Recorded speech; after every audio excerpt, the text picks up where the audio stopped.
കുമളി വെള്ളാരംകുന്ന് സെന്റ് Mary's higher secondary സ്കൂളിന്റെ നേതൃത്വത്തിൽ പഠനോത്സവം സംഘടിപ്പിച്ചു.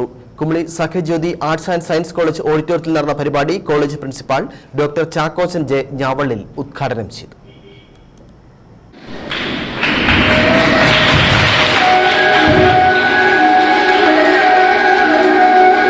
വെള്ളാരംകുന്ന് സെന്റ് മേരീസ് ഹയർ സെക്കൻഡറി സ്കൂളിൽ 2024-25 കാലഘട്ടത്തിലെ പഠന മികവുകളുടെ അവതരണമാണ് സഖ്യജ്യോതി കോളേജ് ഓഡിറ്റോറിയത്തിൽ നടന്നത്.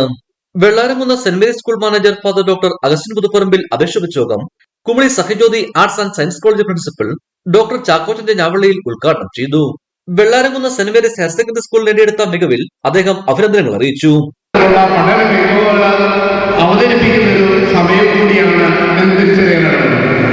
ഇവിടെ ചുറ്റുപാടും കാണുന്ന പോസ്റ്റുകൾ, ഇവിടെ പ്രദർശിപ്പിക്കുന്ന ഈ കാര്യങ്ങളൊക്കെ തീർച്ചയായിട്ടും എത്രമാത്രം ഗൗരവത്തോടു കൂടിയാണ് നിങ്ങൾ ഈ കാര്യത്തിന് വേണ്ടിയിട്ട് ഒരുക്കിയിരിക്കുന്നത് എന്നുള്ളത് ഞാൻ സൂചിപ്പിക്കുന്ന പ്രധാനപ്പെട്ട ഒരു കാര്യമാണ്. തീർച്ചയായിട്ടും ഈ പ്രവർത്തനങ്ങൾ നിങ്ങളുടെ മുന്നിൽ കാണുന്ന ലക്ഷ്യങ്ങൾ ഏറ്റവും ഫലപ്രദമായി നേരിട്ടെ, വലിയ നേട്ടങ്ങൾ ഉണ്ടാവട്ടെ. വെള്ളാരംകുന്ന് സെന്റ് മേരീസ് ഹയർ സെക്കൻഡറി സ്കൂൾ കൂടുതൽ മികവിലേക്ക് പോകാൻ ഇടവരട്ടെ എന്ന് ആശംസിക്കുകയാണ്. യോഗത്തിൽ സെന്റ് Mary's school headmistress sister Mini John, Kumily panchayat ക്ഷേമകാര്യ standing committee chairperson Noly Joseph, Sakhyajyothi college vice principal KM Abraham, Vellaramkunnu school PTA president George Kanipparambil, അധ്യാപക പ്രതിനിധികളായ ജോസഫ് ആന്റണി, സെറീന ജോസഫ് എന്നിവർ സംസാരിച്ചു. പരിപാടിയുടെ ഭാഗമായി കുട്ടികളുടെ കലാപരിപാടികളും സംഘടിപ്പിച്ചു. ഇടുക്കി വിഷൻ, കുമളി.